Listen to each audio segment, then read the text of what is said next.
हे friends, आज हम बात करते हैं इंटरमिटेंट फास्टिंग की। आजकल आप कहीं भी सुनो, बहुत से लोग इसको रिकमेंड करते हैं कि आपके खाने में कम से कम 16 घंटे का गैप होना चाहिए और इसके क्या फायदे हो सकते हैं आपके शरीर को।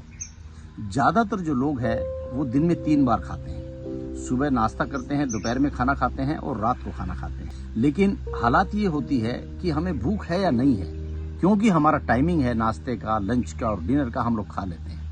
एक्चुअली शरीर को उतने खाने की जरूरत नहीं है दोस्तों। अगर आप इंटरमिटेंट फास्टिंग करते हैं और शाम को मान लो आपने 6 बजे खाना खाया है, उसके बाद अगर आप अगले दिन 10 बजे खाना खाते हैं तो 16 घंटे आपके शरीर के ऑर्गन्स को मिल गया है काम करने के लिए। आपकी लीवर जो है वो तसल्ली से सारी चीजों को सेट करके, डाइजेस्ट करके और अपनी अपनी जगह पे भेज देती है। और अगर ऐसा नहीं होता है तो क्या होता है, सुबह में हमने खाना खाया, नाश्ता किया 9 बजे, उसके बाद हमने जो है लंच कर लिया 1 बजे, जबकि भूख नहीं है। 9 से 1 के बीच में कितना फासला है, 4 घंटे का फासला है। तब तक तो खाना हजम भी नहीं हुआ प्रॉपरली। उसके बाद हमने फिर शाम में डिनर कर लिया है दबा के 7, 8, 9 बजे, और वो डिनर रात में सोने के बाद आपको पचता ही नहीं है उतना। उसके बाद फिर आप सुबह में पराठा डाल देते। तो ये जो समस्या है ये बहुत ही ज्यादा बीमारियों का घर है। इसलिए आपको सबसे जरूरी ये चीज समझनी है कि आपको खाना कितना खाना चाहिए।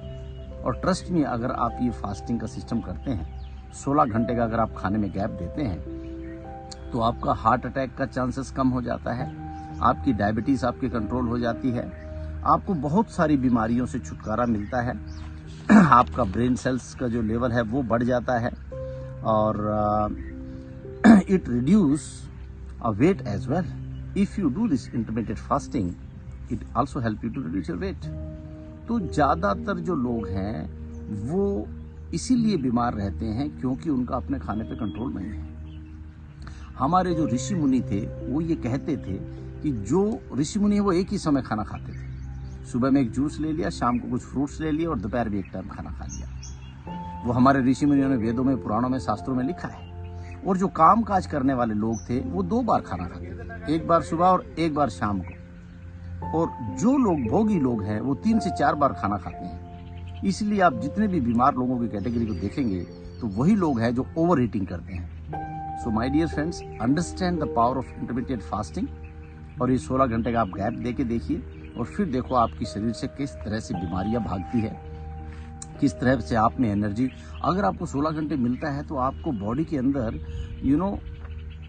काम करने के लिए टाइम मिलता है लीवर को, एंड इट एनर्जाइज। अदरवाइज 70% हमारी एनर्जी खाना पचाने में ही लग जाती है। तो इसलिए आपको ये ध्यान रखना है। और आजकल हर जगह आपको डॉक्टर्स ये बोलते हैं, सुनने को मिलता है, इंटरमीडिएट फास्टिंग जो है वो आप करके देखिए और इसके कितने फायदे आपको मिलते हैं आपको खुद ही पता चलेगा। अगर आपको इन्फॉर्मेशन अच्छी लगती है और आपको लगता है कि यस मुझे फायदा हो रहा है, तो आप इस इन्फॉर्मेशन को अपने दोस्तों के साथ शेयर कीजिए, लाइक कीजिए, सब्सक्राइब कीजिए और बेल आइकन बटन दबाना ना भूलें, ताकि जो भी मैं इन्फॉर्मेशन आगे बना सकूं वो आप तक पहुंचा सकूं। So be happy, be healthy and be successful. All the best. God bless.